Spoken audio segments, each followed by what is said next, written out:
Sefer Torah written in Ksav velish that the Sfardim use. Is it kosher for an Ashkenazi or not? Most poskim say it is kosher. Afilu lekatchila. But if you have a choice to buy a Sefer Torah of Ksav velish or Ksav Ashkenazi, then you are not allowed to be mishane your minhag. Sfardi should always stick with Ksav velish, and Ashkenazi should stick with Ksav Ashkenazi. But if it's not bekvius, then there's no problem, and a Sfardi is allowed to be oil in a Sefer Torah from the Ashkenazim, and Ashkenazi is allowed to be oil in a Sefer Torah from a Sfardi. In the shul you have two Sefer Torahs, one is a velish, one is Ashkenazi. Which one should be used? Definitely likatchilo in a shul that the minhag is to follow one minhag, should not use the other one likatchilo, only be the evet. If somebody is renting mezuzahs from a dira from a Sfardi and he's an Ashkenazi, should he change the mezuzahs to Ksav Ashkenazi or not? Rav Yoshev says yes, definitely likatchila he should not use the mezuzahs from Ksav velish ubefrat, since they have a kulo on the kutzo shel yud, which is av gemore mefureshes. We do not follow likatchila the minhag from the Ksav velish. But if a Sfardi wants to use likatchila a Ksav Ashkenazi, it's much easier because the Ksav Ashkenazi has more chumros than the Ksav velish. When the Noida Yehuda says we cannot pass the Ksav velish, it doesn't mean that likatchila should an Ashkenazi change his minhag to Ksav velish.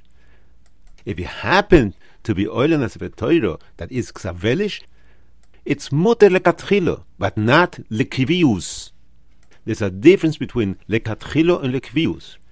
Lemoshel, similarly to that, tefillin should be worn a lefty with a lefty tefillin and a righty for a righty tefillin.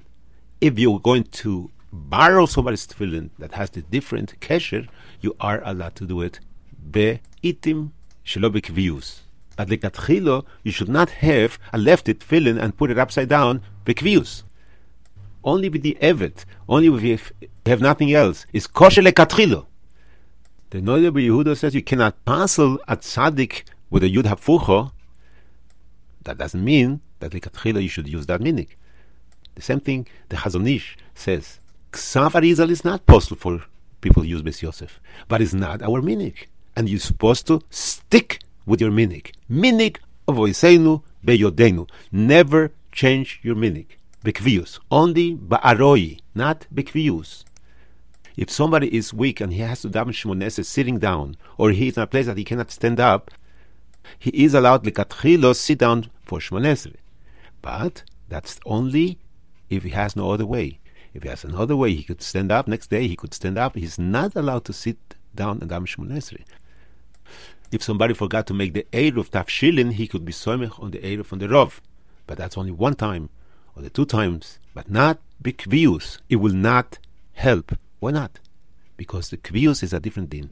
If somebody made a shehakol because he did not know what bracha to make, he's yoitze. But also likatchila to be soimech on a shehakol, we don't know the bracha. They say im also shehakol yotzo. Yes, yotzo letarbus ro'o. Minhag is oisios gehinom. If you change the minhag, kol minhag gehinom sholtimbo. A person is allowed to use somebody else's minhag be'aroi, not bekvius.